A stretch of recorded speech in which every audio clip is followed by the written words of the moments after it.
Hey guys, tonight we begin with something a little darker. You think laundry is boring? Not here. In the Middle Ages, washing your clothes meant dunking them in human pee, boiling them in ash water strong enough to peel your skin, and rinsing them in rivers so filthy they carried more disease than the people wearing the clothes. Cleanliness wasn't clean at all. It was just a different flavour of filth. So before you settle in, take a moment to like the video and subscribe if you genuinely enjoy these dives into history. And tell me in the comments where you're tuning in from and what time it is for you. Now dim the lights, maybe put on a fan for that soft background hum, and let's ease into tonight's journey together. You're crouched beside a cracked wooden tub in a peasant yard, your bare feet squishing into the mud that's equal parts rainwater, chicken droppings, and something unidentifiable that smells like sour beer. Your detergent isn't a neat plastic pod or fragrant liquid. It's stale urine, collected in buckets from every chamber pot in the neighbourhood. The stench is overwhelming, like ammonia mixed with spoiled eggs. The fumes burn your eyes and make your nose feel as though you've just sniffed vinegar straight from the barrel. This is medieval bleach, and it's the only thing standing between you and a tunic so greasy it could fry an egg. Here's the kicker. This wasn't just desperation, it was science. Sort of. Ammonia in urine actually breaks down grease and stains. People knew it worked, so entire towns had piss collectors, whose job was literally going door to door to pick up full chamber pots. Imagine your recycling man, except instead of bottles and cans, he's hauling away liquid gold. Well, liquid yellow. Of course nobles had their own methods, though they weren't much prettier. Their fine linens were scrubbed with lye, made by boiling water through ashes.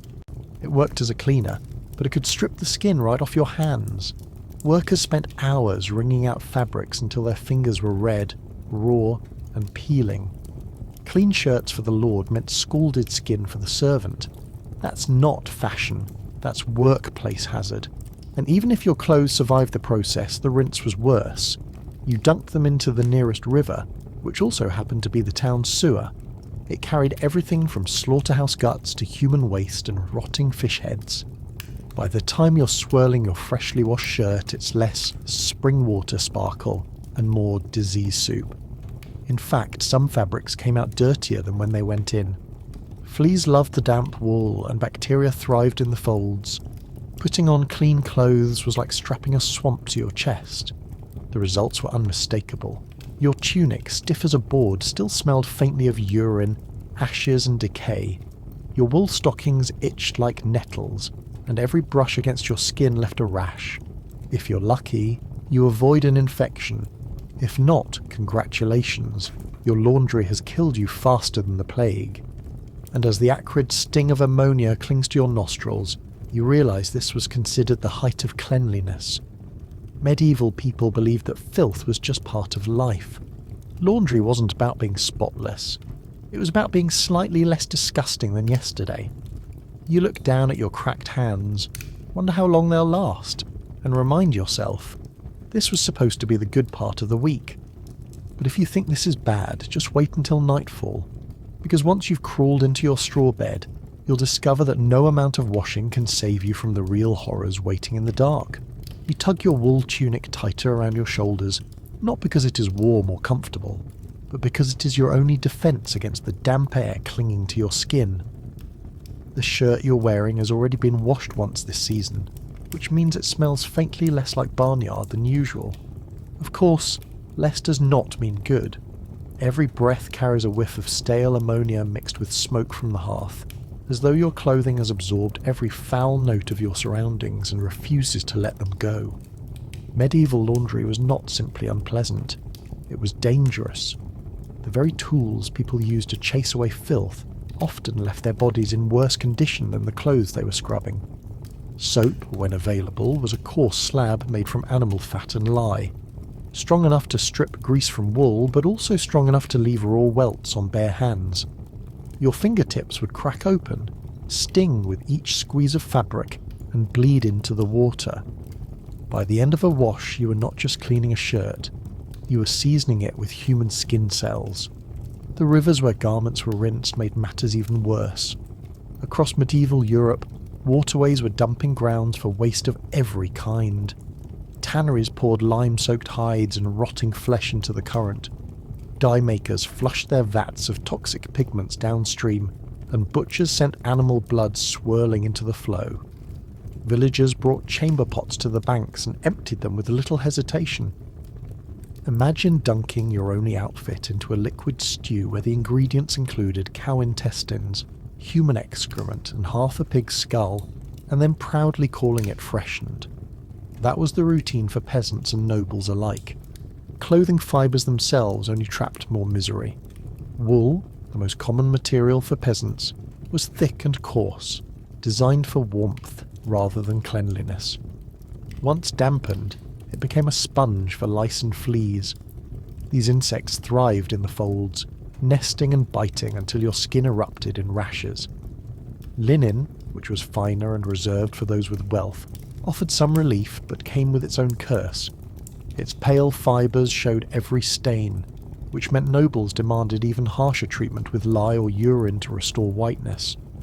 Looking respectable often meant scalding servants' hands raw and ruining fabrics after only a few scrubs.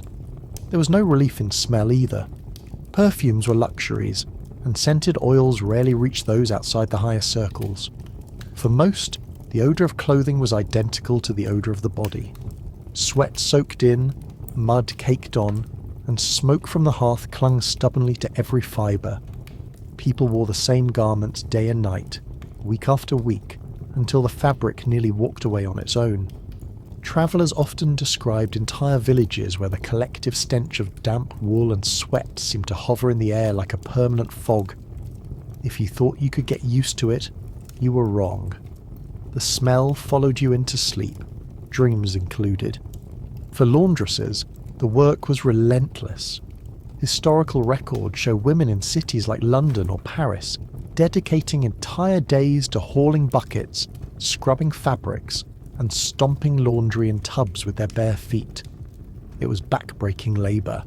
Some earned wages by taking in the clothing of wealthier households, but the pay was meagre and the health risks were constant.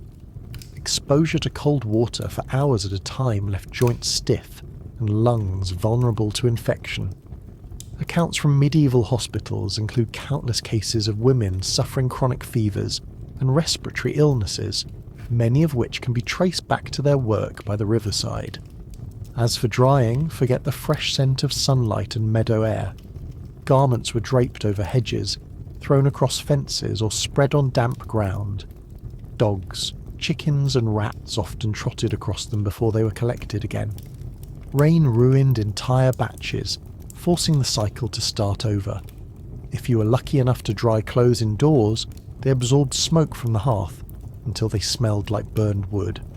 Either way, there was no outcome in which laundry smelled pleasant. The best you could hope for was tolerable. There were even laws governing laundry. In some towns, people were forbidden from washing clothes in certain wells or fountains because of contamination. Authorities fined households that dumped wash water into the street, though enforcement was uneven at best. In Florence, records from the 14th century describe strict regulations on how and where laundry could be washed, yet the rivers continued to run cloudy with soap, ash, and filth. Cleanliness was never really the goal. It was about appearances, about making clothes look slightly brighter or less offensive when you walked into church on Sunday. And still, despite the misery, laundry was a marker of survival. To wash your garments was to declare that you still had enough strength, enough resources, to pretend at cleanliness. Many never had the chance. The poorest wore rags until they disintegrated, their bodies wrapped in filth so permanent it became indistinguishable from skin. Death records describe corpses found clothed in garments so rotted they crumbled at the touch. Imagine your funeral shroud being the same shirt you had slept in, sweated in, and bled in for years. That was the fate of countless medieval peasants. You shift your shoulders, feel the stiff wool scratch against your skin, and realise this was as close to clean as life allowed. It was not about comfort. It was not about hygiene. It was simply about reducing filth to a level that would not scandalise the neighbours. Every stitch you wore carried the weight of smoke, sweat, urine, and river sludge. The absurdity is not that they did it. The absurdity is that they believed this made them civilized. And as your nose catches another sour whiff from your tunic, you realize laundry was not just about clothes at all. It was about survival in a world where dirt never truly left you. But the filth did not end with shirts and stockings. It followed you into the very beds where you slept, clinging to straw and feathers that harboured their own horrors. Because once the washing was done, you still had to rest your head on medieval bedding, where the real nightmare waited. You lower yourself onto the straw mattress, scratchy wool pressed against your arms, and realise the stench of laundry does not end with washing. It lingers in the very fibres that surround you, woven into tunics, cloaks, stockings, and bedding alike. Laundry in the Middle Ages was not just about cleaning. It was about survival in a world where cloth was precious, fragile, and often impossible to replace. Every thread told a story of filth and hardship. Clothing was among the most valuable possessions a medieval person owned. A single wool tunic could cost weeks of wages, so it was guarded fiercely and worn until it nearly dissolved. Fabrics were patched, restitched, and handed down across generations, sometimes until the original colour was nothing but a memory. The rare act of washing was as much about preserving the garment from falling apart as it was about removing dirt. Soap and lye ate through fibres, urine weakened seams, and river rinsing frayed hems. Many households simply delayed laundry until the fabric could no longer bear the weight of its own filth. Wool dominated peasant wardrobes, and it was not the soft merino that fills modern sweaters. This wool was coarse, oily, and heavy, often carrying lanolin that clung even after washing. Once wet, it became dense and itchy, trapping warmth, but also every particle of dirt and insect it touched. Linen was prized for its comfort, and wealthier households used it for undergarments, but its pale fibres demanded harsh cleaning to remain presentable. Records from estate accounts show linen sheets and shirts being boiled in urine or lye every few weeks, their brightness restored at the cost of durability. Few fabrics survived more than a handful of seasons. Dyeing clothing added another layer of foulness.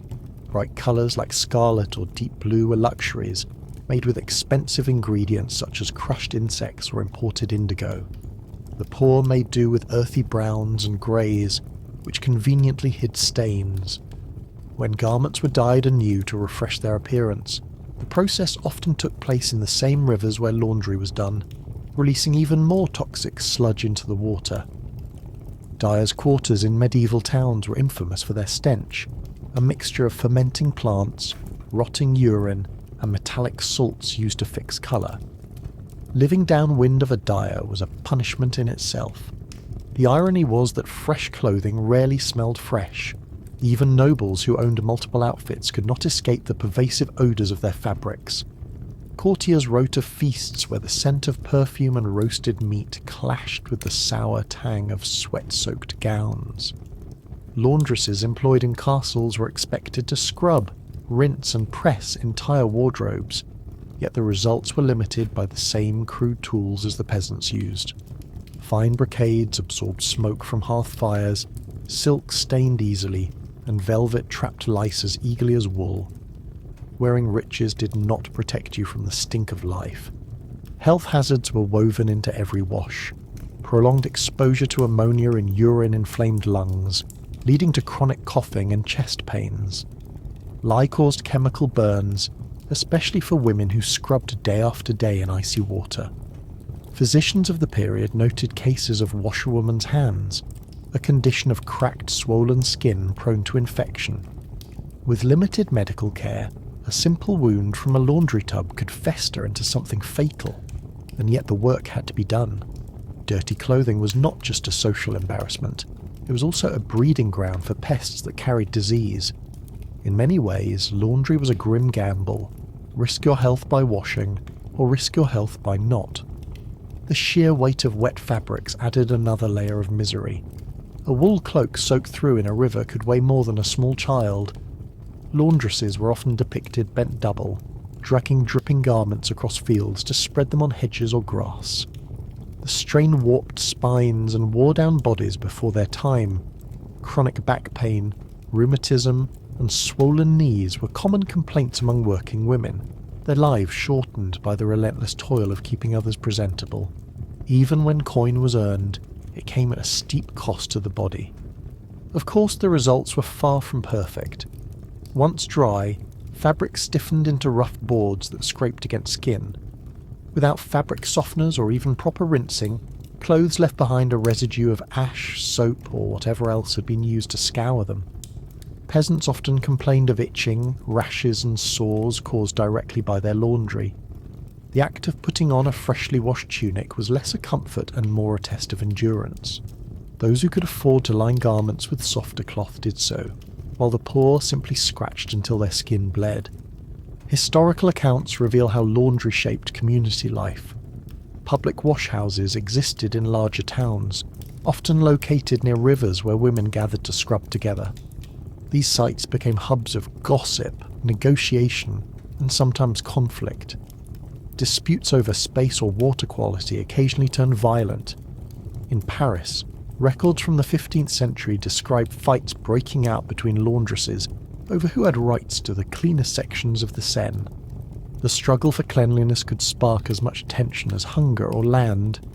Cloth itself determined social standing, and its cleanliness was part of that display. Nobles judged peasants by the stains on their clothes, while peasants mocked nobles whose garments were so delicate they dissolved in a single wash. The absurdity was that both groups suffered equally under the same flawed system. Rich or poor, your body was wrapped in fabrics that could never truly be freed of the world's grime.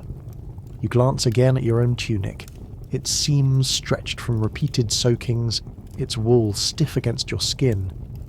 The shirt is not truly clean, only reconditioned into a slightly more tolerable state. Every fibre whispers of urine, ash, and the endless river water that has passed through it. You may look acceptable enough to stand in church, but beneath the surface the filth remains. Cleanliness, in medieval terms, was not an absence of dirt. It was simply an illusion, a performance for the eyes of others. And just when you think this routine of washing, drying and itching is punishment enough, another reality sets in. All those garments eventually return to the same straw bedding that bred fleas, lice and pests of every sort. Which means no matter how many tubs of urine you've boiled, the filth is only waiting to crawl back into your life the moment you try to sleep. The cycle of laundry was endless, and so was the suffering. But garments were only one piece of the puzzle. The real horrors lay in what passed for linens and bedding, where your nightly battle with vermin never truly ended. Your tunic scratches your neck as you shift, but the itch is not the worst part. It is the knowledge that all this effort, all this soaking in rivers and boiling in pots, is only half the story.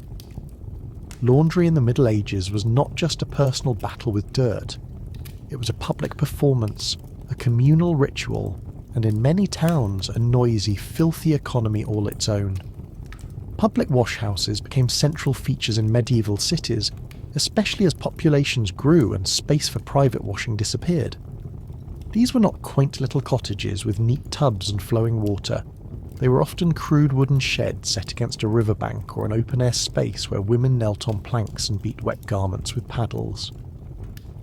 The sound of laundry day was a chorus of thuds and splashes echoing off stone walls, punctuated by complaints about husbands, neighbours, and the rising price of firewood.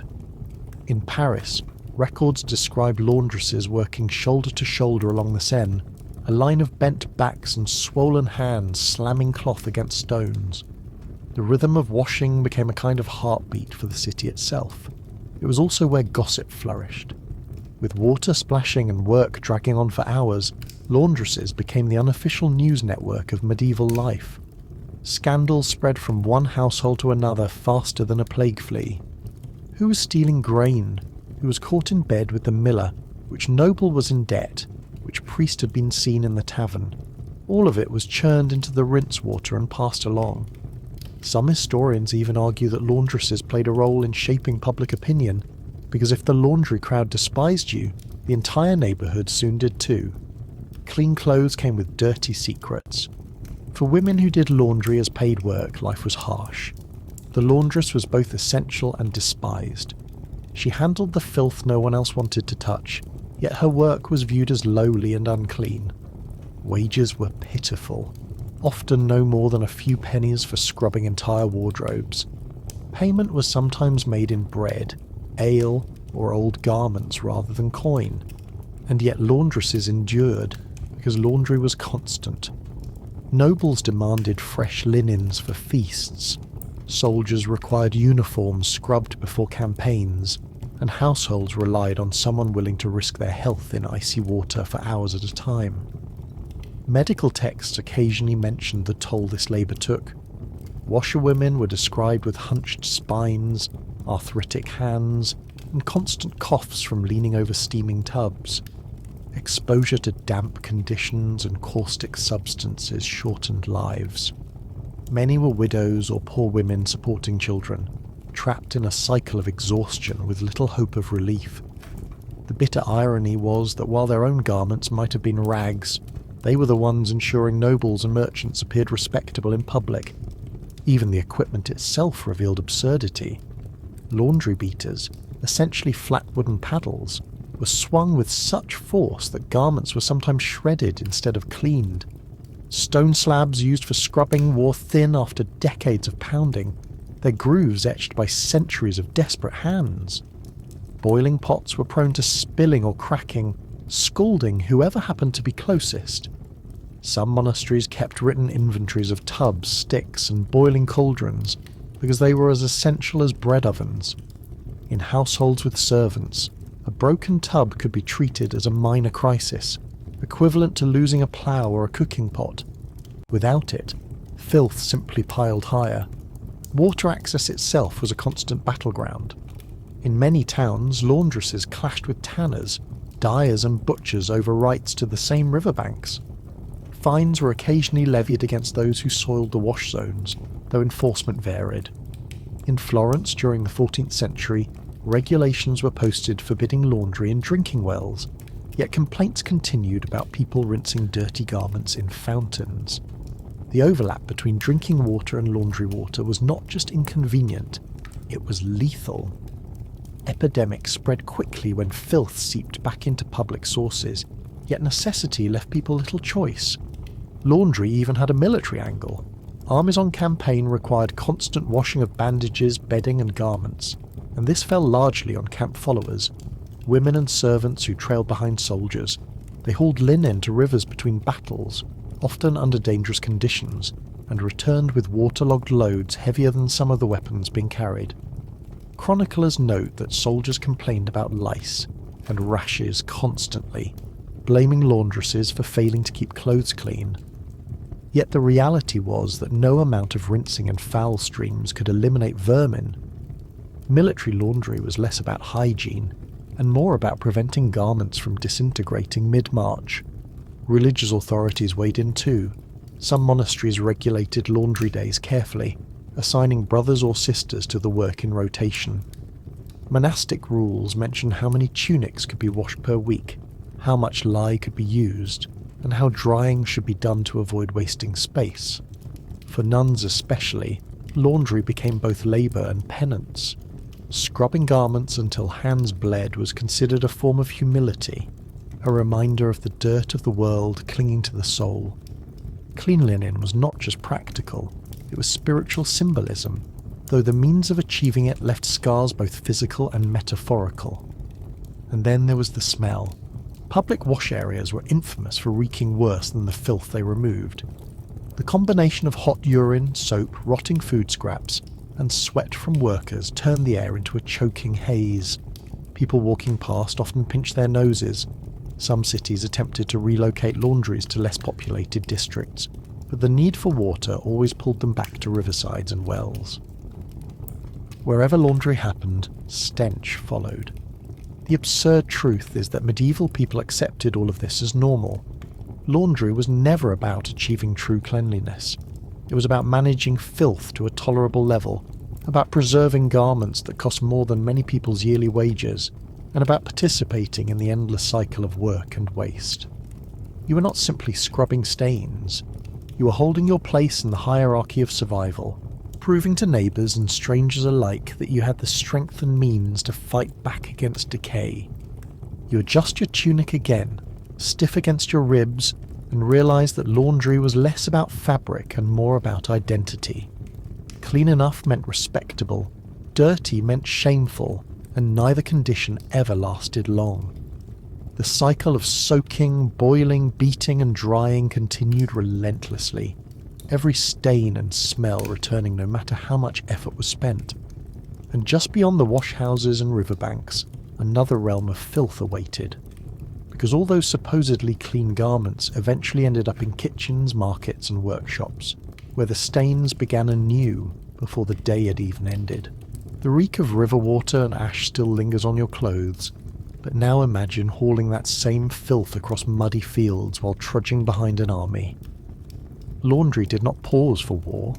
Soldiers carried their dirt with them, and every campaign left garments so thick with grime they seemed armoured in filth before battle even began. Washing on campaign was not a luxury. It was a desperate attempt to prevent uniforms from collapsing into rags before the war was over. Medieval soldiers wore padded gambesons under armour, quilted with layers of linen or wool. These thick coats absorbed sweat like sponges, holding onto it day after day beneath steel plates. By the time the armour was peeled away, the gambeson beneath was soaked through with salt, grease and bacteria. Rotting cloth against the skin produced sores that festered, infections that spread, and odours so potent chroniclers wrote of men reeking before they even reached combat. A gambeson might keep you alive against a sword thrust, but it also turned your body into a slow-boiling stew of sweat and decay. Laundry in the field was left to camp followers, the armies of women and servants who trailed behind soldiers. They hauled filthy tunics and bandages to the nearest stream, scrubbing as best they could with ashes or sand. The work was endless, and water was rarely clean. Rivers near encampments quickly turned into cesspools of waste, slaughtered animal parts, and discarded food. Washing a tunic in that water was like rinsing it in soup already flavoured with the day's battlefield leftovers. By the time garments dried stiff in the sun, they smelled no better than they had before, but at least they were not crawling with visible clumps of dirt. The sheer weight of military laundry was staggering. A single soaked wool cloak could weigh over 10 kilograms, and armies marched with thousands of them. Camp followers bent double under dripping loads, laying garments out to dry across bushes or hedges. Rain ruined entire days of effort, forcing the work to begin again. Accounts from campaigns in France describe laundresses collapsing from exhaustion, only to rise and keep scrubbing because soldiers needed garments patched and fresh enough to survive another march. It was not about comfort. It was about preventing clothing from disintegrating mid-battle. Disease followed the laundry lines. Dirty clothing was one of the best carriers of lice, which spread trench fever long before anyone knew what caused it. Bandages washed in contaminated streams often carried infection straight back to wounded men. Soldiers scratched constantly, their uniforms so infested that some burned garments outright to rid themselves of pests. The cycle was brutal. New clothes were rare, so burning what you owned left you nearly naked. Washing them offered little relief. Armies became mobile colonies of vermin, marching disease from one countryside to another as surely as they carried swords. Even nobles in shining armour were not immune. Their fine shirts and hose had to be scrubbed as often as the peasants' tunics, and servants carried tubs and soaps and baggage trains for that very purpose. Chroniclers note that knights expected spotless surcoats for tournaments and campaigns alike, forcing their attendants to risk freezing rivers to scour fabric. Some castles even had designated laundry quarters where the uniforms of garrisons were washed in rotation, a reminder that military hygiene was as much a matter of appearance as it was of survival. The irony was that beneath all the lie and scrubbing, lice never truly left. The connection between laundry and military logistics ran deep. In some armies, Women who washed clothing were considered as essential as cooks or armourers. Regulations from the Burgundian forces in the 15th century mention laundresses specifically, noting their roles in camp upkeep. Payment was often meagre, a few coins or rations of bread, but the survival of whole companies depended on their work. Without them, soldiers' garments rotted, lice spread unchecked, and morale collapsed faster than a siege wall. Laundry was invisible labour, but it was the glue holding armies together. In winter campaigns, the problem worsened. Clothing froze stiff, soaked with sweat that turned to ice overnight. Soldiers slept in armour or padded coats that had not been washed in months, their bodies stewing in filth under layers of frost. When thaw came, garments stank so heavily it was said entire companies could be smelled before they were seen. Attempts to boil garments in hot water only left them steaming in the cold air, pungent clouds rolling across camps like poisonous fog. If battle did not kill you, your own gambeson might. Riverside washing carried its own risks.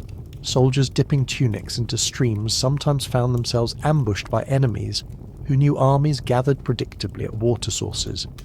Chroniclers record skirmishes erupting while laundresses tried to rinse garments, buckets spilling as soldiers rushed half-clothed into combat. Laundry was not just a chore. It was a liability, a tactical weak point where the vulnerability of an army was exposed by its need for clean cloth. The absurdity of it all is staggering. Armies planned campaigns around food supplies and weaponry, yet the humble act of washing garments shaped survival in equal measure. Men marched in lice-ridden uniforms, sores forming beneath armour, garments stiff with dirt dragging on their shoulders. Women risked disease, exhaustion, and enemy raids just to scrub enough linen to keep soldiers alive another week. Medieval laundry was not just filth and inconvenience. On the battlefield, it was life and death stitched into every seam. You tug the heavy cloth across your shoulders, its wool clinging damply, and realise the soldier's struggle was not unique. Every layer of society wrestled with the same enemy. Dirt that never stayed gone, odours that clung tighter than armour, and laundry that consumed lives as much as battle did. And while war made the problem grotesque, the truth is that filth followed everyone, from castle halls to village huts, seeping into sheets, linens, and every so-called clean corner of life. And as you picture soldiers scratching under their padded coats while peasants boiled tunics in urine, you start to see the pattern. The real medieval war was not against rival kingdoms or marching armies. It was against filth itself, an enemy that could never be defeated, only managed for one more day. But laundry was only one piece of this endless struggle. Beyond the rivers and washhouses lay the spaces where people lived and slept, where vermin crawled unchecked, and where cleanliness became nothing more than an illusion whispered through smoke and straw. Your body is weighed down by stiff wool, but soldiers had it even worse. Imagine a row of men sleeping side by side on straw pallets, all of them sweating into the same coarse blankets that had not seen a wash since last season. A single layer of fabric trapped lice, fleas, and the stink of dozens of unwashed bodies. In peacetime, garrisons across Europe tried to enforce routines of laundry, but the results were almost laughable. Castle garrisons had laundresses attached to them. Women paid in bread, ale, or a few coins to scrub the soldiers' tunics, hose, and bedding. This was not kindness. It was necessity. Linen sheets crawling with lice spread faster than rumours in a tavern. Regulations in certain strongholds ordered bedding to be aired on specific days, sometimes even beaten with sticks to drive out vermin. The irony is that many of these fabrics were rarely washed in water at all.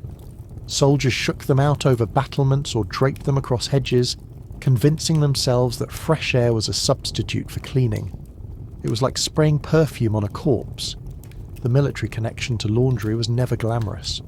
In barracks, shared washrooms were often little more than troughs or basins filled with water already grey with grime. Soap was scarce, so men rubbed their clothes with sand or ash, grinding filth into the weave rather than lifting it out. Gambling and drinking took place at the wash troughs, as often as actual scrubbing. Archaeological digs in former barracks have uncovered dice and broken jugs near laundry sites, evidence that soldiers passed the time however they could while waiting for clothes to dry. Uniformity brought its own absurdities. By the late medieval period, certain armies wanted soldiers to appear coordinated, wearing matching colours or liveries. This meant massive amounts of cloth had to be dyed, scrubbed and maintained. Dyers and laundresses were pressed into service, their hands blistered from stirring vats of pungent urine or ash water to fix colours. Soldiers expected bright surcoats for parade and campaigns, but the reality was mud-streaked garments that bled dye in the rain.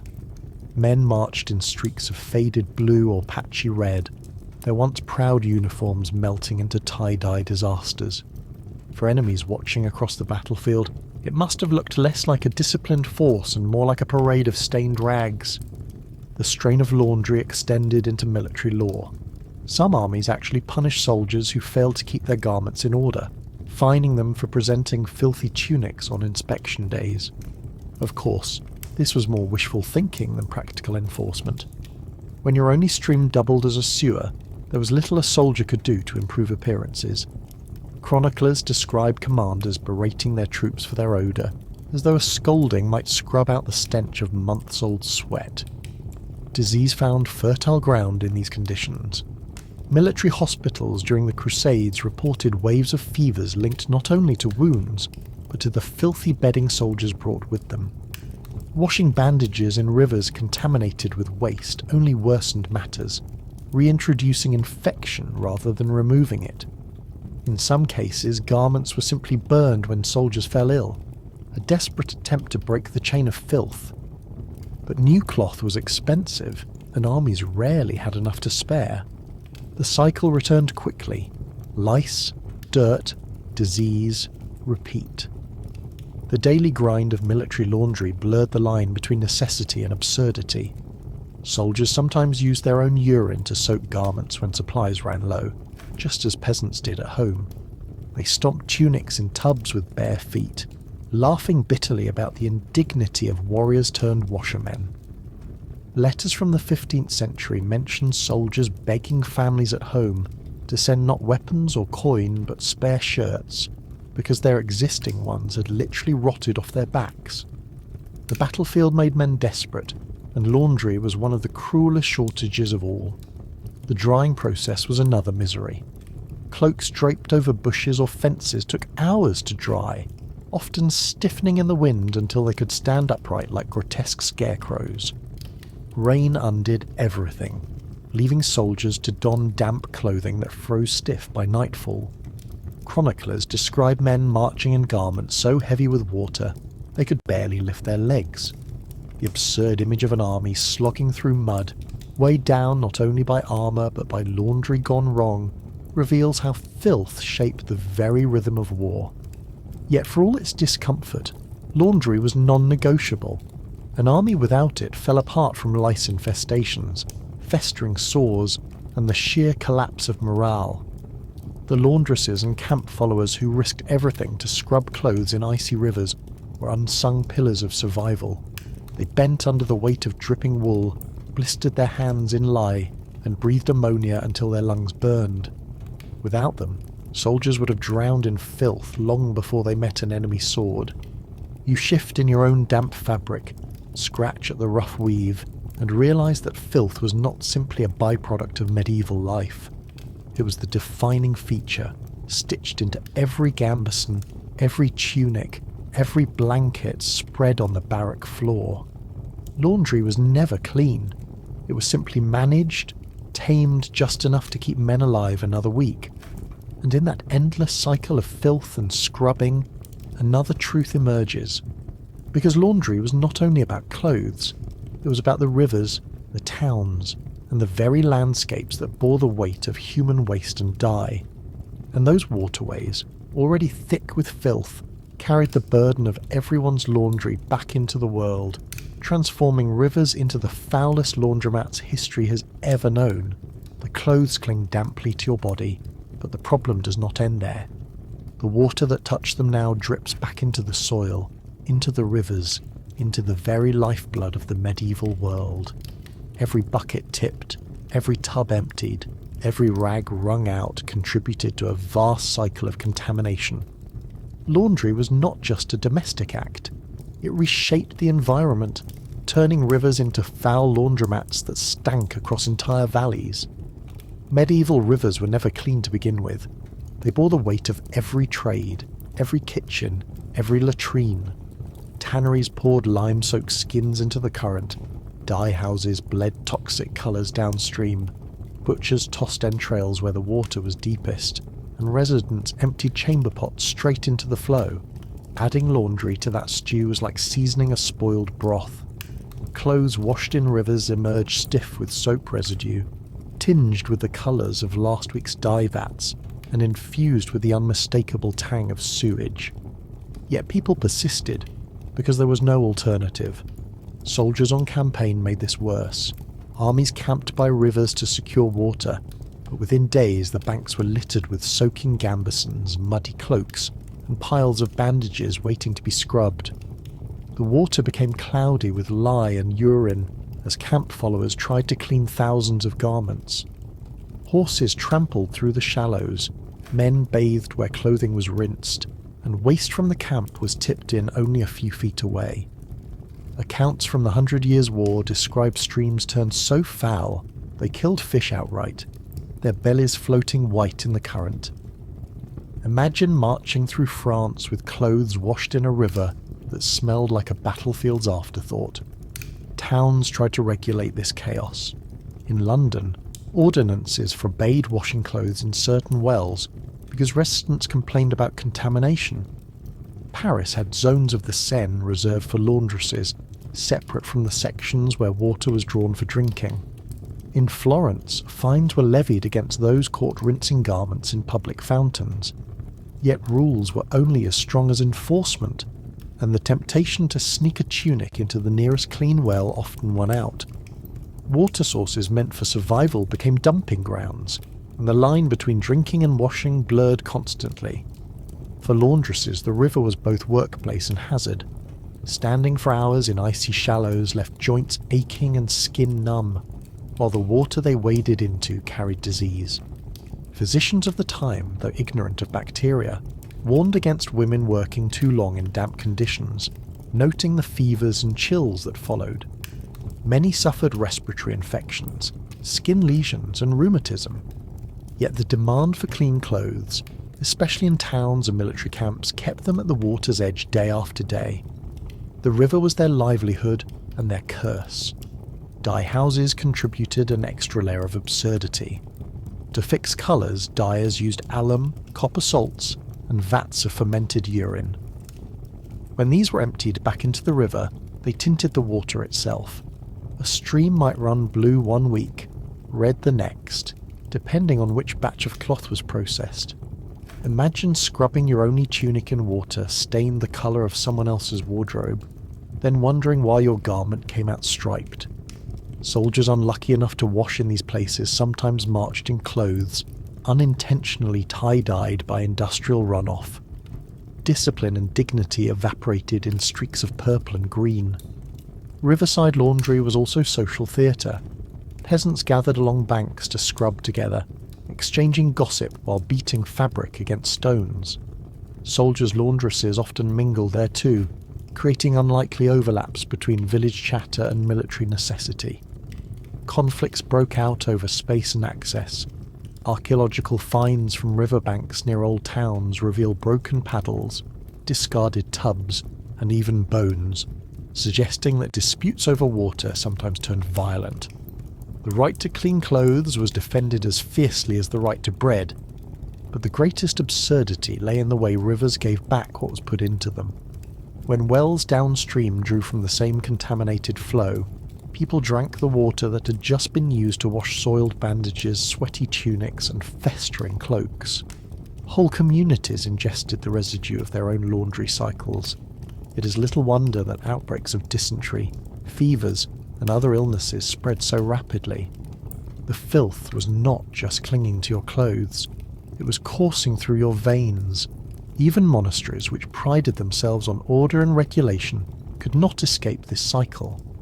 Many had strict rules about where and when laundry could be done, but records show complaints of monks washing garments in fish ponds or fountains meant for cooking. The sanctity of clean linen in the chapel was undermined by the knowledge that it had been rinsed in water, tainted by the latrines only yards away. Piety and practicality rarely aligned when filth was involved. The environmental toll of medieval laundry is easy to overlook, yet it was immense. Forests were stripped to provide ash for lye, rivers ran foul with detergents and dyes, and whole sections of countryside carried the stench of soapy runoff. The desire for clean clothing poisoned the very landscapes people relied on to survive. In an age without plumbing or sanitation, the act of scrubbing a tunic became a chain reaction, reshaping towns and fields with every rinse. You glance down at the damp fabric against your skin and realize the water that once passed through it is now flowing downstream, carrying its filth to the next village, the next soldier, the next mouth that drinks. Laundry was not just an inconvenience, it was a shared contagion, spreading through rivers and wells until no one in medieval Europe was untouched by its stink. And yet the story does not stop with rivers, because once the garments were scrubbed and rinsed, they needed to be dried, pressed, and stored, introducing a whole new gallery of absurdities. For medieval laundry did not end with washing. It only grew stranger with the rituals that followed. The garments, soaked and heavy, drip in the wind, but washing was only half the ordeal. The drying, pressing, and storing of laundry created its own miniature theatre of misery. Once you dragged your tunic out of the river, it was far from finished. The fibres were stretched, the seams weakened, and the smell still lingered like a curse. Now came the struggle of trying to coax it back into wearable form, without letting it rot first. Medieval drying was a gamble. Clothes were spread across hedges, laid flat in meadows, or slung over ropes between wooden posts. This left them at the mercy of weather, animals, and curious neighbours. Rain could undo an entire day's work, soaking garments until they sagged with even more filth than before. Chickens strutted across drying tunics, dogs curled up for naps on cloaks, and children used laid-out fabrics as playmats. When soldiers or peasants returned to collect their fresh laundry, they often found paw prints and mud stains layered over whatever dirt they had just scrubbed out. Drying indoors was no better. Clothes were hung near the hearth to catch heat, but smoke from green wood fires quickly infused the fibres. Instead of smelling clean, garments reeked of ash and soot, as though they had been dragged through a chimney. The heat often shrank wool until tunics stiffened into armour like boards. Imagine pulling a cloak over your shoulders, only to feel it scrape against your neck like sandpaper. Linen fared little better, crisping into sheets so rigid they crackled when folded. Pressing laundry was another absurd challenge. Today we think of irons as smooth tools gliding across fabric. In the Middle Ages, ironing was often done with heavy stones or wooden boards pressed down to flatten wrinkles. Some wealthier households owned metal irons that were heated in embers, but these were blunt instruments, more likely to scorch fabric than smooth it. Servants wrestled with them, sweating by the fire as they tried to tame linen into presentable folds. The results were uneven at best. Nobles might appear in stiff, crumpled shirts that looked more tortured than refined. Soldiers, when their uniforms were pressed at all, simply marched in garments that clung awkwardly in lumps and ridges. Storage added another layer of misery. In peasant cottages there were no closets or wardrobes. Clothes were stacked in chests, folded on benches, or simply piled in corners. Damp wool in closed spaces quickly attracted mould, filling homes with a sour smell of mildew. Bugs burrowed into folds, nesting in fabric until the next time garments were shaken out. In castles, linen was stored in great chests lined with herbs like lavender or rosemary to mask the stench. The herbs dulled the odour, but they never removed it. Noble shirts often carried the faint scent of rot beneath the floral disguise, an unsettling perfume of decay and roses. Military storage was even worse. In barracks, soldiers' clothing was piled together, damp from sweat or washing, and left to moulder. Lice thrived in the shared spaces, spreading across entire companies in days. Bandages and bedding were stacked in heaps, waiting to be reused, their stains only partially scrubbed out. Chroniclers note that armies carried the stink of their own storage long before they reached battle. Uniforms clung to them like a second skin of mildew and pests, weighing them down as heavily as their armour. The hazards of improper storage were real. Mouldy clothing irritated lungs, worsening the respiratory ailments already rampant in smoky homes and damp castles. Wool eaten by moths left soldiers exposed to cold. Linen rotted if folded damp, turning into slimy rags after weeks in a chest. Replacing garments was ruinously expensive. A tunic could cost more than a month's wages, meaning families and soldiers alike clung desperately to what little they had, patching and repatching until clothing was more repair than original cloth. Seasonal rhythms made the problem worse. Winter drying was almost impossible. Frozen garments stiffened into planks, standing upright in the cold like grotesque statues. People wore damp clothes to thaw them against their own skin, suffering chills and fevers in the process. Summer offered more heat, but also more flies, which laid eggs in damp fabric. The unlucky discovered wriggling larvae hidden in folds when they next dressed. Laundry was not just clothing care. It was an open invitation to pests and illness. Even the visual side of drying became cultural spectacle. Fields of linen sheets laid out to bleach in the sun-dotted medieval landscapes, transforming farmland into patchwork displays of fabric. Neighbours judged households by the whiteness of their linens, mocking those whose sheets were grey or streaked. Soldiers' drying grounds became chaotic displays of colour, with surcoats, banners, and gambesons hung side by side, fluttering like grotesque flags of exhaustion. Laundry lines were not private chores. They were public billboards of poverty, status, and failure. The absurdity reached its peak in castles, where great efforts were made to maintain appearances. Servants scrambled to dry garments discreetly, hiding noble linens from common view. Yet the smoke-infused results betrayed their efforts the moment they stepped into a hall. Visitors often complained of the mixed scents of incense, perfume, and sour fabric, creating a miasma that clung to feasts and councils alike. Respectability was measured in appearances, not smells. No one admitted that their supposedly spotless linen shirts were steeped in mildew, and soldiers never forgot the indignity. Letters home from campaigns sometimes begged for replacements, not because garments were torn, but because they reeked beyond endurance. One 15th century soldier complained that his shirt was so foul he feared enemies could smell him before they saw him. He was only half joking. Odour carried across battlefields, mingling with smoke and blood until the very air turned rank. Cleanliness was not a concept. It was an illusion people clawed toward, always slipping back into filth. You glance again at the wool clinging stiffly to your skin, remember the smoke and mildew it carries, and understand that medieval laundry never ended with washing. It lingered in drying fields, pressed beneath stones and hidden in chests until it re-emerged worse than before. Clean clothing was not a state. It was a fleeting moment, vanishing the instant fabric touched skin again. And beyond the drying racks and storage chests, there was another world of filth waiting.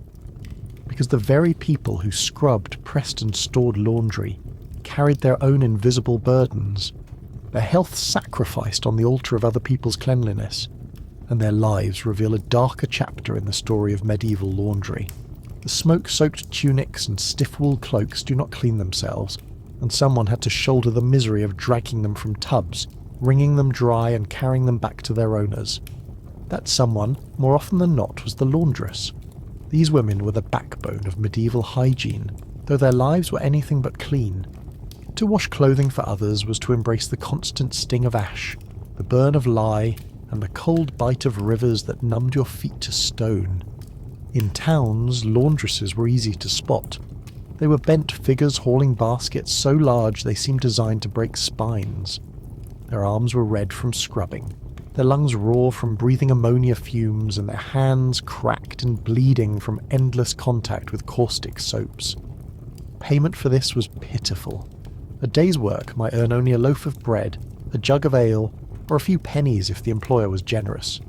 Some were paid in scraps of old clothing, passed down until the laundress herself wore garments that had already lived 2 other lives before clinging to her. For armies, laundresses were indispensable. Soldiers did not march with their wives' laundry skills magically transferred to them. Instead, they relied on camp followers who trailed the army, setting up wash pits and river stations wherever a campaign paused. These women carried heavy tubs, hauled water in buckets, and scrubbed until their arms trembled. Military ordinances from the Burgundian army in the 15th century mention laundresses specifically, assigning them roles alongside cooks and armourers. They were not seen as luxuries. They were infrastructure. Without them, lice spread unchecked, uniforms rotted, and morale collapsed faster than any fortification. The dangers were relentless. Working by rivers exposed laundresses to freezing water, disease, and even enemy raids. Chroniclers record instances where women were killed or captured while washing soldiers' clothes near streams. They were vulnerable, encumbered by heavy baskets, their focus fixed on scrubbing while armies clashed nearby. The irony is stark. Soldiers marched into battle clad in tunics and gambesons laundered by women who risked death just to rinse the filth from their seams. Health hazards at home were just as grim. Urine was a constant companion, its fumes choking those who boiled it into wash mixtures. Ash and lye stripped skin until hands were raw and blistered. Physicians of the period even described a condition known today as washerwoman's hands, where the skin softened, cracked, and became prone to infection after hours of soaking. Without modern treatment, even a small cut could fester, spreading fevers that carried women to their graves. The job of cleaning others' filth was, in itself, deadly. Yet laundresses occupied a strange social space. They were essential but often looked down upon, associated with dirt because they handled it daily. Town records show fines levied against them for washing in prohibited wells or for dumping dirty water into streets. Satirical songs mocked them as gossip mongers and scandal spreaders, which, to be fair, was not entirely inaccurate. Wash houses doubled as newsrooms, where reputations were scrubbed or soiled as quickly as garments. A woman's dignity might survive the battlefield, but it rarely survived the wash house. The sheer physical strain was immense. A wool cloak soaked with water could weigh more than 10 kilograms, and laundresses hauled piles of them across uneven ground. Baskets strapped to their backs bowed spines and ground joints into early ruin. Archaeological evidence from skeletal remains shows women with compressed vertebrae and twisted knees, likely the result of years spent bending, lifting, and carrying laundry loads heavier than a sack of grain. Clean clothes came at the cost of broken bodies. Some laundresses turned their work into business. In large towns, they took contracts from wealthy households, scrubbing fine linens and silks that required careful handling.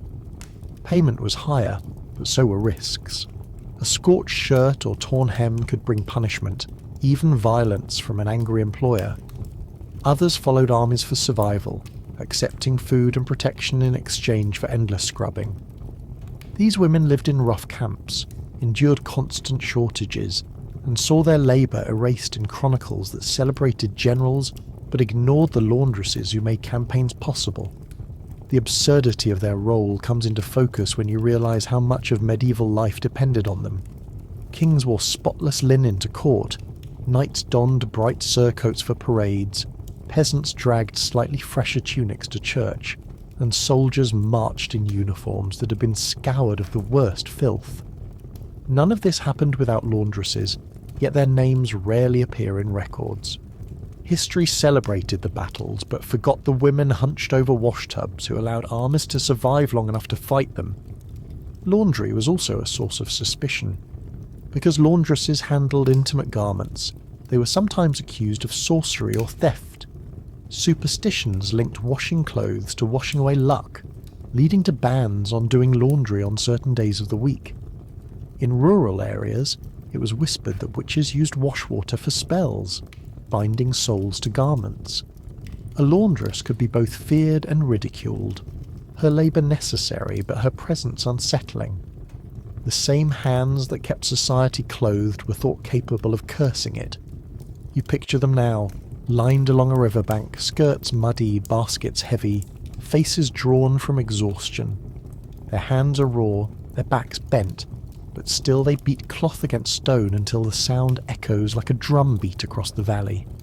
Soldiers watch from the camp above, their own survival hanging on those weary arms.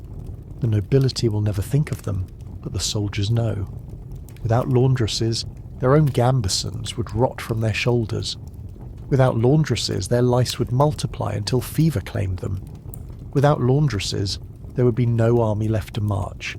And in that rhythm of beating cloth and wringing hands, you understand that medieval laundry was not just an inconvenience. It was a system built on the backs of women whose labour was invisible, whose health was expendable, and whose contribution made survival possible. Filth was universal, but someone always had to carry it away, even if only for a moment. The garments may be clean for now, but the women who washed them were left scarred by the effort. And as the clothes dried, stiff and sour, another cycle began. For laundry was never finished. It always returned, bringing with it not only filth, but the weight of lives spent in service to cleanliness that never truly existed. And while laundresses bent over tubs, another group took on an equally grim burden. The makers of soap and lye, whose cauldrons bubbled with fat and ashes, lived in their own haze of stench and poison, brewing the very tools of this endless war against dirt. The laundresses bent over their tubs did not invent their tools of misery. Those came from another world entirely. The cauldrons of soap and lye makers who lived in perpetual clouds of smoke, ash, and stink.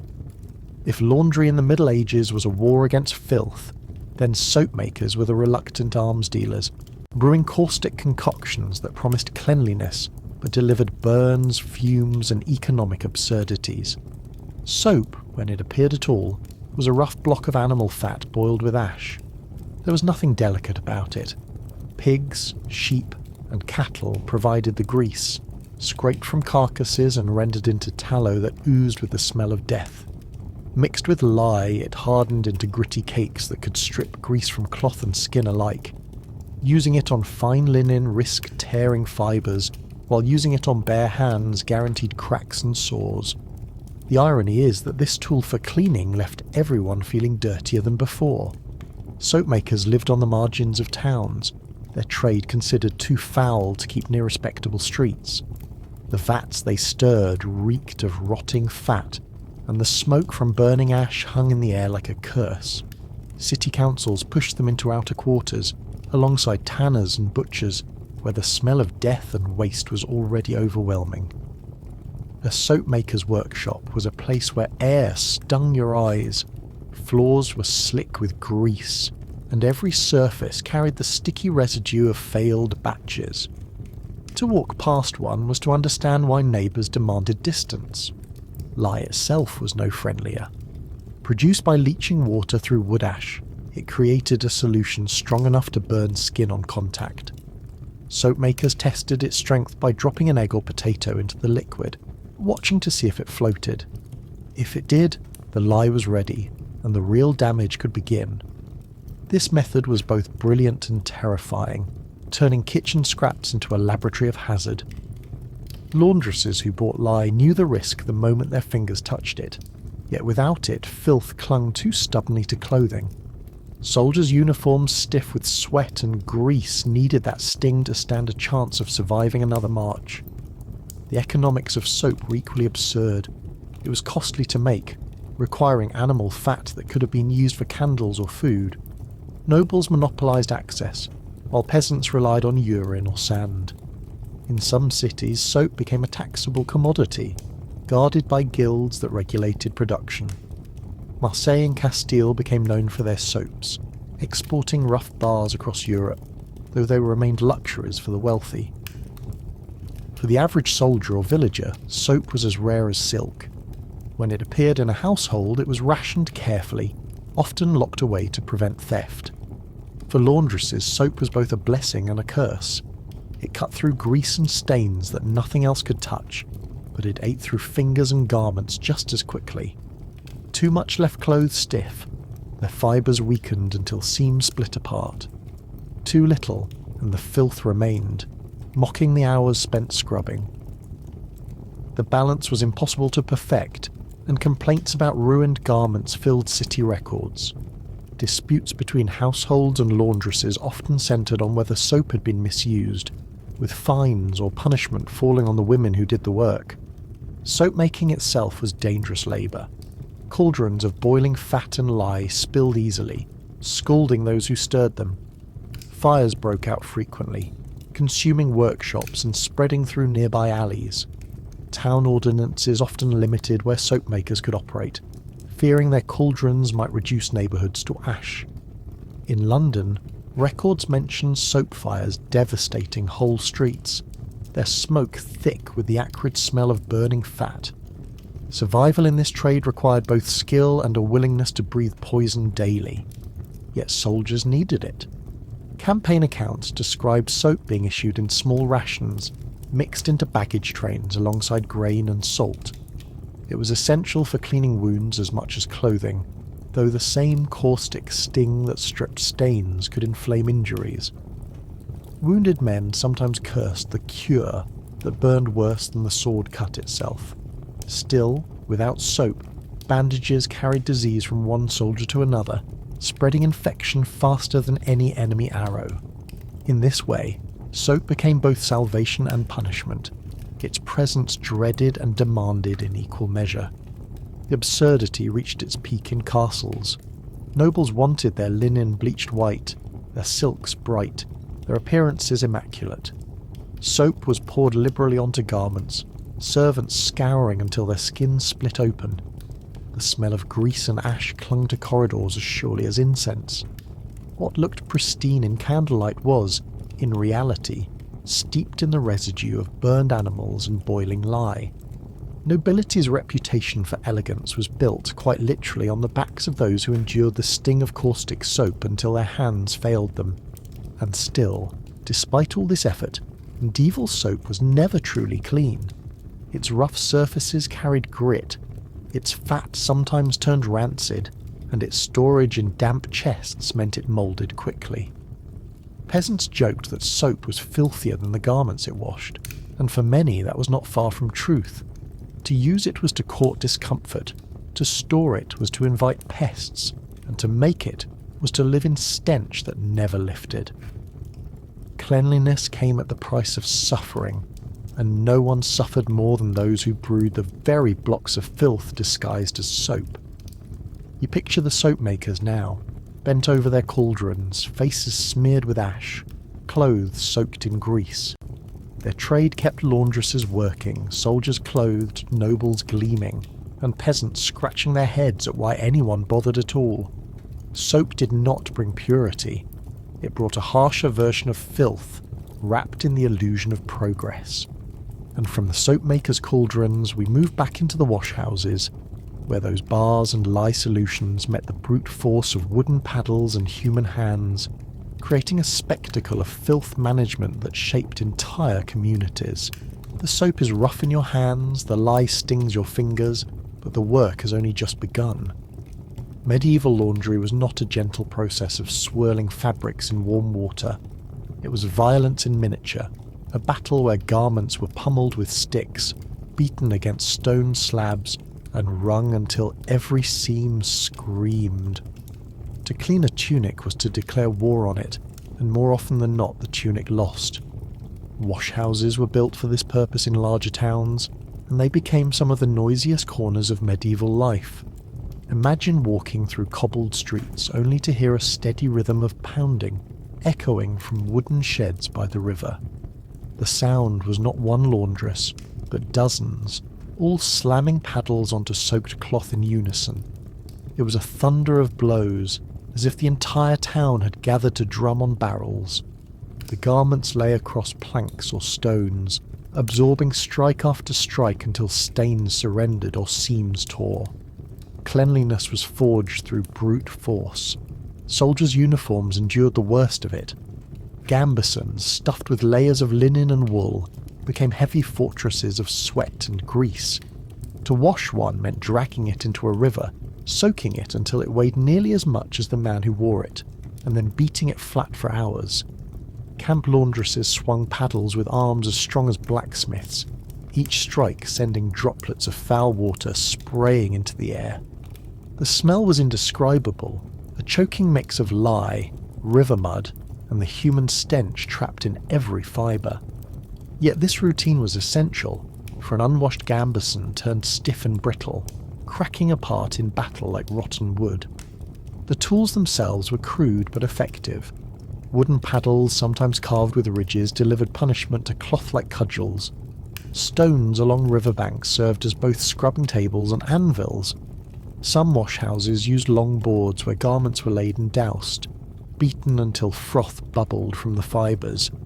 The term beating the laundry was no metaphor. It was literal, and the spectacle drew onlookers who sometimes joked that garments were treated more harshly than criminals. The work shredded bodies as surely as it shredded fabric. Laundresses swung paddles for hours, their shoulders aching, their hands blistered from gripping wet wood. In winter, the effort was magnified by freezing water, which turned fingers numb and brittle until they split open. Physicians noted the toll in chronic back pain and bent spines, skeletons today showing evidence of stress from decades of leaning and pounding. To wash a town's clothes was to sacrifice your own body piece by piece to keep others presentable. Noise added to the spectacle. Washhouses became centres of gossip, arguments and laughter shouted over the din of wood-striking cloth. Soldiers' laundresses brought tales from campaigns, spreading news of battles long before official messengers arrived. Market women repeated rumours heard at the washboards, turning laundry into a broadcast system as much as a chore. Whole towns pulsed to the rhythm of these blows, the washhouse acting as both utility and stage. The violence of washing also destroyed garments. A gambeson beaten too often lost its stuffing, linen shirts frayed at the seams, wool cloaks split into ragged holes. Cleanliness was won at the cost of durability, forcing constant repair and patchwork. Households often complained that laundresses ruined their clothes, but the truth was simple. Filth in the Middle Ages clung so tightly that only force could pry it loose, and force always left scars. Military records mention this struggle often. Armies on campaign returned to towns with garments so foul they could not be worn without washing. Garrison laundresses beat them until they steamed in winter air, turning washhouses into forges of filth. Soldiers grumbled that their surcoats returned wrinkled and stiff, yet without the abuse of paddles they would have disintegrated entirely. Clean uniforms on parade grounds were not miracles of neatness. They were the results of hours of violence behind washhouse walls. The absurdity stretched further still. In some towns, the beating of laundry became regulated. Ordinances dictated which hours the washhouses could operate, partly because the sound carried across neighbourhoods like a drumline. Complaints flooded councils about sleepless nights caused not by taverns or bells, but by laundresses pounding cloth into the small hours. Cleanliness was noisy, and those who demanded spotless garments often despised the racket required to produce them. And yet, despite the noise, the stink and the strain, washhouses were indispensable. They allowed large volumes of clothing to be cleaned, however brutally, and they created a communal rhythm that defined daily life. They were where women forged social networks, where rumours spread faster than disease, and where soldiers' uniforms were beaten into submission alongside peasants' tunics. Every blow of a paddle was a reminder that filth was universal, and that survival meant facing it head-on, stick in hand. You imagine now the rows of garments laid out on planks, froth bubbling from their fibres as paddles slam down in merciless rhythm. The smell of ammonia mixes with smoke from nearby fires. The noise rattles your ears, and the sight of laundresses bent in endless labour fills the air with both strength and suffering. Clean clothes may emerge from this chaos, but so too does exhaustion, injury, and garments that look as battered as their owners. And beyond the wash houses, the filth continued to creep. For once, garments were beaten into submission. They were returned to homes and barracks where vermin waited, ready to reclaim their territory. Laundry could never truly defeat the pest that thrived in seams and folds, and that infestation reveals another grotesque chapter in this endless war against dirt. The pounding of laundry boards fades, but even beaten, boiled, and wrung, your clothes are never truly yours. They belong to the vermin. Every fold of wool, every seam of linen, every damp scrap of cloth in medieval Europe was a thriving ecosystem of lice, fleas, and parasites that clung to fabric as stubbornly as stains. Laundry might have stripped away dirt, but it rarely rid you of the tiny armies living inside your sleeves. Lice were the constant companions of peasants and soldiers alike. They nested in seams, laid eggs in folds, and spread with merciless efficiency. A freshly laundered tunic could be crawling again within hours, as the heat and damp of the body gave the creatures exactly what they wanted. People scratched until their skin bled, rashes flaring across arms and legs, while vermin moved from host to host as easily as gossip in a tavern. Washing clothes might slow them down, but unless every seam was boiled, lice survived the ordeal unscathed. And boiling was dangerous, both to the fabric and the laundress handling it. Fleas added another layer of misery. They thrived in straw bedding, but clothing gave them transport. Soldiers marching in gambesons often found their uniforms alive with pests, each bite driving them mad with itching.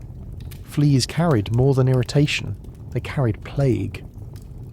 When the Black Death swept across Europe in the 14th century, it was fleas jumping from rodents into the folds of clothing that turned an epidemic into a catastrophe.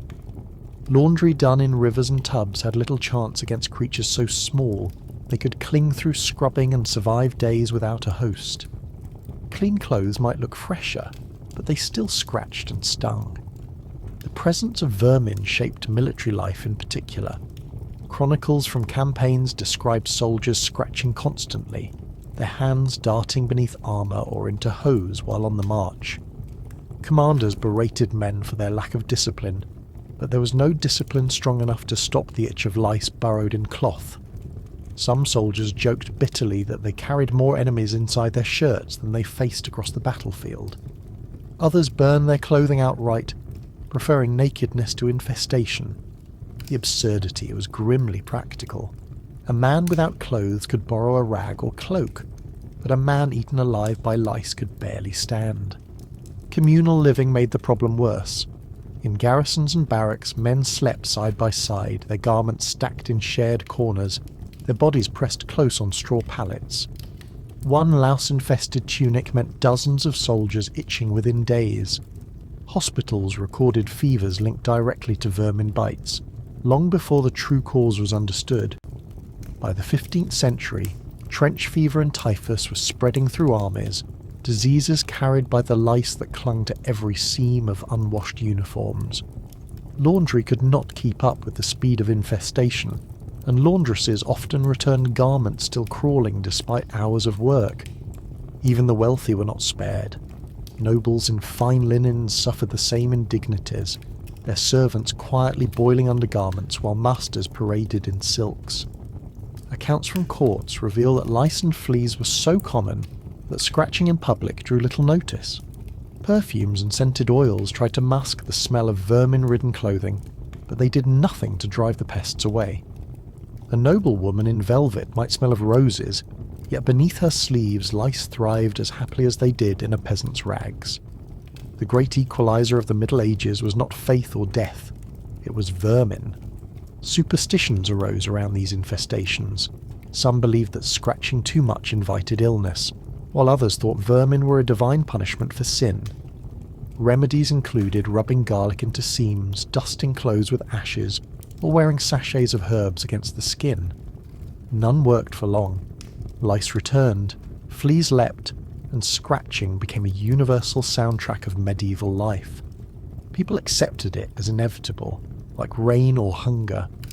Laundry was not a cure. It was a brief reprieve before the itch began anew. For laundresses, vermin were part of the job. Handling piles of soldiers' uniforms or noble undergarments meant exposure to every crawling creature hidden within. Their baskets did not just carry cloth, they carried lice, fleas, and eggs that spread into their own homes. Children of laundresses often suffered infestations worse than their neighbours, their families living with the constant burden of other people's filth. Clean clothes for one household meant vermin for another, and still, laundry went on. Soldiers demanded uniforms, nobles demanded linens, peasants demanded tunics freshened for church. The cycle of soaking, beating, and drying continued, each batch of garments hiding a colony of pests that would outlive the effort. You scratch beneath your own collar now, feel the phantom crawl of something tiny, and understand why medieval people never truly felt clean. Filth was not just dirt on the surface, it was alive, moving, breeding, biting, carried in the very fabric of survival. The war against vermin was as endless as the war against stains. Soap, lye, and boiling water all promised victory, but the enemies always returned. And as armies marched and towns swelled, the infestation spread with them, carried across Europe in seams and hems more effectively than any banner or proclamation. Clothing was not protection. It was a vehicle for the filth that defined the age. And while lice and fleas claimed their victims silently, another threat waited in the garments themselves. For stains were not merely ugly, they carried the marks of blood, bile, and waste that never truly washed away, turning every tunic and cloak into a grotesque record of medieval life. The lice have had their fill, but even once you scratch them away, your clothes are still marked with another enemy that never left. Stains were the permanent graffiti of medieval life. Every tunic, cloak, and gambeson carried them, and no amount of pounding, soaking, or boiling could erase what life had written into the fabric. Dirt was only the beginning. Clothing bore records of meals, wounds, and filth that turned garments into grotesque diaries of survival. Blood was among the most stubborn stains of all. Soldiers' uniforms soaked with it during campaigns rarely recovered. Linen turned brown, wool clotted stiff, and every attempt to scour it out only spread the mark further. Urine and lye might fade the colour, but the outline remained, a shadow that haunted every tunic. Some soldiers wore their stains like badges, proof they had survived a skirmish. Others simply accepted that no laundress alive could strip away the memory of battle once it had seeped into the seams. Clothes became relics of violence, worn daily, reminders that war clung closer than armour. Food left its own signatures. Grease from meat roasted over smoky fires dripped onto woolen cloaks, staining them dark. Peasants dragged through fields often returned with mud streaks across every inch of fabric, the stains mixing with animal droppings to create colours nature never intended. Nobles fared no better. Records from banquets describe oil, wine, and sauces spilling across silk gowns and velvet sleeves, turning feasts into laundry disasters. Servants scrambled to scrub, but without detergents capable of cutting grease, the stains lingered. Wealth might buy perfume to mask the odour, but the blotches remained, proof that elegance was only ever an illusion. Bodily fluids were everywhere. Sweat soaked through gambesons and shirts until yellow stains bloomed beneath the arms and across collars. Urine seeped into hose and undergarments, especially for soldiers unable to relieve themselves in comfort on campaign. Babies and children added their own stains to family linens, leaving mothers with laundry that never came clean. In an age without disposable fabric, nothing was thrown away. Everything was washed, patched, and worn again, regardless of what had seeped into it. Clean clothes, in truth, were simply old stains layered over new. The battlefield compounded everything. Soldiers' gambesons reeked not only of blood and sweat, but of the grime of mud, feces, and rot from long marches. Some accounts describe men collapsing into camp so filthy that their garments had to be scraped before they could even be washed. Horses splattered cloaks with manure. Campfires left black streaks of soot. and wounds dripped onto hose until the fabric stiffened. Laundresses tried to scour them, but the stains often spread, blotching garments into grotesque patterns. Soldiers joked bitterly that their uniforms looked like maps of their campaigns, each blot a reminder of where they had marched and suffered. Religious symbolism grew around stains. Priests preached that outward marks reflected inner sins, urging congregations to present clean garments for church. But most peasants could only offer patched, blotched tunics that smelled faintly of smoke and grease. Nobles used whiteness of linen as a status symbol, parading in bleached shirts to prove their wealth. Yet even their garments, when stripped away from public view, bore the same yellow marks, sweat shadows, and hidden smears as anyone else. Cleanliness was performance. Stains were reality. The methods to fight stains were desperate. Ash was rubbed into grease spots, vinegar was dribbled on wine stains, and even stale bread was used to blot oils. Manuals from later centuries mention recipes involving urine, chalk, and fermented mixtures designed to bleach out marks. In practice, most failed. Once a tunic bore the mark of sweat or blood, it carried it forever. Peasants accepted it, nobles raged at their servants, and laundresses bore the blame for every stubborn blotch. The absurdity is that stains told the truth of medieval life more honestly than any chronicle. A tunic might carry layers of evidence: grease from meals, blood from skirmishes, bile from illness, soot from fire, and waste from animals. Each mark was a chapter, unerasable, stitched into daily existence. Clothing was not simply fabric. It was the record keeper of a filthy age, documenting every hardship in streaks and splotches. You look down at your own sleeve, see the shadow of yellow sweat stains, the brown smudge of soil, the faint trace of something darker at the cuff. It is not filth to be erased. It is filth to be endured. Medieval laundry never promised purity. It only promised survival in garments that bore the scars of every moment lived. And even when stains clung, there was another layer still to face. For the act of carrying and transporting laundry, hauling baskets through streets, dragging bundles across fields, and moving soldiers' uniforms from camp to camp, brought its own absurdities. Laundry was not just washed, it was hauled like treasure, and the burdens it created reshaped daily life as surely as filth itself. The stains cling stubbornly to your sleeve, but before they could even be scrubbed, they first had to be moved. Laundry did not magically arrive at tubs and rivers. It was hauled, dragged, and lugged across fields and towns, carried in baskets so heavy they seemed designed to punish the very idea of cleanliness.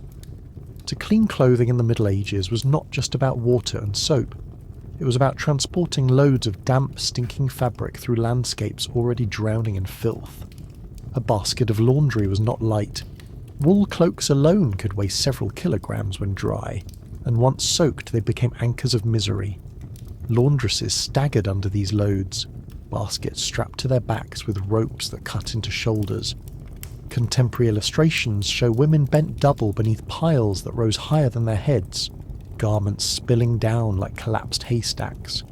Each trip was an ordeal, a trek across muddy streets where chickens pecked at hems and dogs darted between legs. Every step threatened to tip the entire filthy cargo into the dirt, undoing hours of labour before the washing even began. Soldiers' laundry was worse. Campaign accounts describe camp followers hauling uniforms, hose and bedding for hundreds of men to rivers miles away from encampments. The distance mattered. You could not wash clothes upstream from where men drank, cooked or watered horses, which meant trudging further along banks in search of a spot not yet fouled. Baskets groaned with gambesons, each one heavier than a sack of grain. Men complained if their clothes returned late, but they never carried the burden themselves. The army's survival depended on women dragging mountains of damp, lice-ridden fabric through mud, and no chronicler thought it worthy of more than a passing line. Transport also meant risk. In towns, thieves targeted laundry as readily as coins. Clothing was expensive, often worth weeks of wages, and a stolen tunic could be sold or worn immediately. Laundresses were accused of theft when garments went missing, though more often they were victims themselves, ambushed on lonely paths by those who knew a laundry basket carried riches disguised as rags.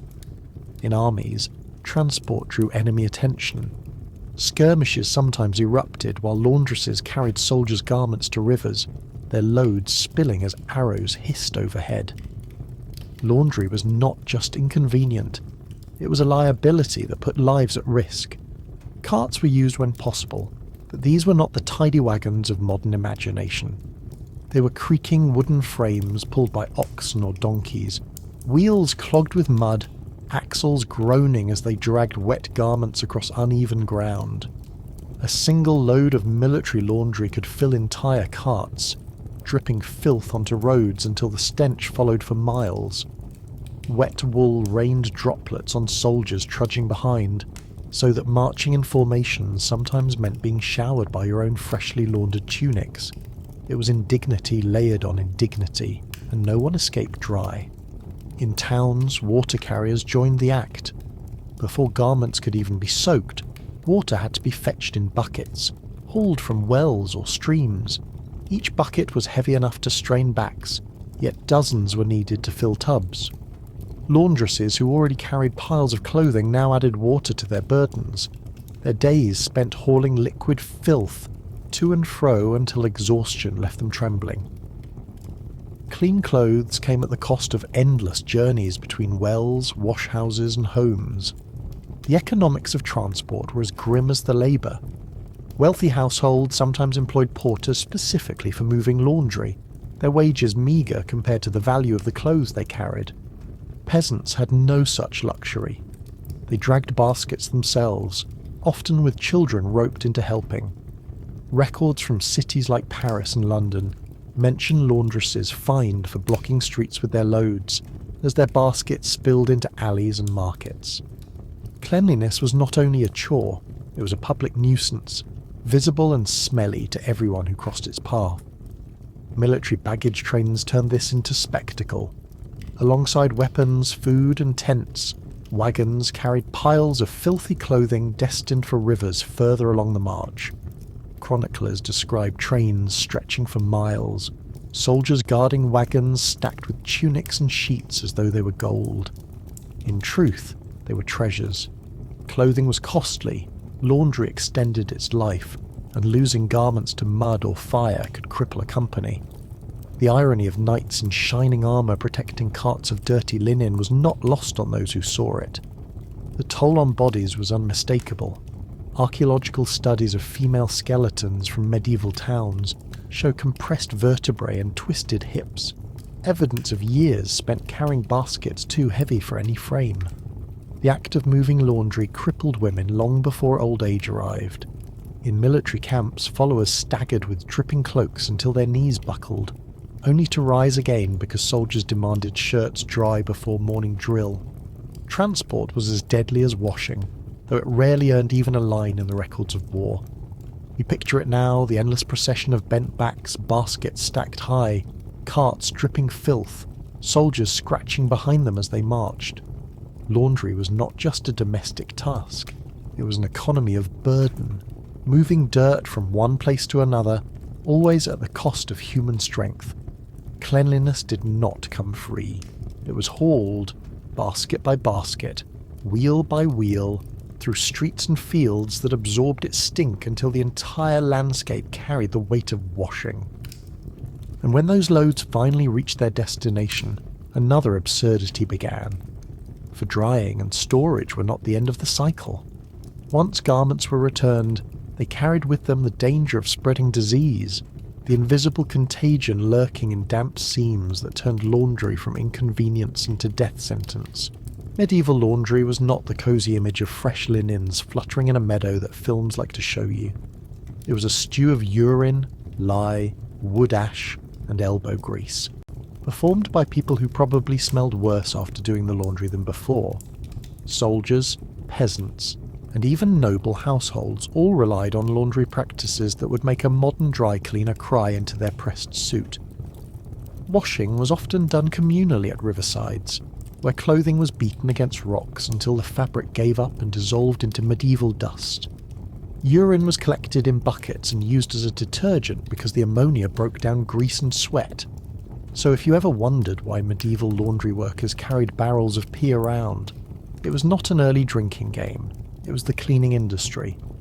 The riverbank was the medieval laundromat, and instead of fabric softener you got whatever fish were floating belly up downstream after the chemical assault of ammonia and lye.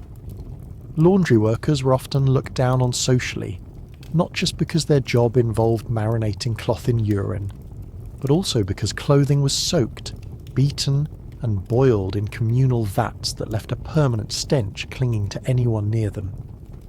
You can imagine a group of soldiers after campaign returning with their linen shirts, stiff with mud, lice, and dried sweat, tossing them into these vats.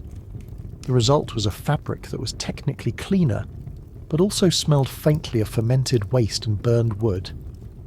Medieval people tolerated it because clean linen, even reeking of ammonia, was still seen as healthier and more respectable than filthy, flea-ridden cloth. Bleaching added its own horrors. If a soldier's tunic or a noblewoman's gown had once been white, it would be laid out in the sun after being washed in a mixture of water, ash, and sometimes chalk or clay. The process often left garments stiff and brittle, and the bright white effect was temporary at best. Yet in medieval thought, clean linen was not just a mark of hygiene, but of morality and status. Monks wrote that wearing fresh linen symbolised purity, while peasants simply hoped it meant fewer lice. The irony was that all this purity depended on hauling pails of fermented urine to the washhouse, pouring it into tubs, and then stomping clothing like grapes at a wine harvest. Communal washing also meant your personal garments were rarely private. Undergarments soaked in days of sweat and waste were washed alongside tablecloths and altar linens, making every tub a stew of both sacred and profane. Imagine a medieval soldier's legging sharing a vat with a priest's ceremonial cloth. The smell of ammonia, sweat, and incense must have been unforgettable. And when the clothing was beaten dry and hung on bushes or stretched on hedgerows, the entire countryside turned into an accidental parade of medieval undergarments. There were even bylaws in some towns restricting when and where washing could happen, since riverbanks were often clogged with both clothes and the people scrubbing them. Laundry was not a private chore, but a noisy, smelly communal performance. The tools themselves were primitive but brutal. Washing bats, which looked like heavy paddles, were used to thrash dirt out of cloth. Beating garments against rocks was standard practice, which made medieval clothing wear out far faster than modern fabrics. Soldiers might patch the same tunic a dozen times before it finally disintegrated under repeated cleanings. Soap did exist, made from animal fat and lye, but it was harsh and expensive, so it was reserved for special cloth or higher status households. Most common fabrics were simply soaked in caustic solutions and pounded until the stains gave up. And if you were unlucky enough to have delicate embroidery or fine cloth, it likely didn't survive the laundry at all. Clothing was not just washed, it was deloused. Boiling was a common solution to lice infestations, though it ruined fabric. Soldiers frequently slept in their clothes, so when they did wash them, they often dumped entire bundles into vats of boiling water to kill off the crawling population. The result was stiff, warped clothing that reeked of smoke, but at least it was temporarily bug-free.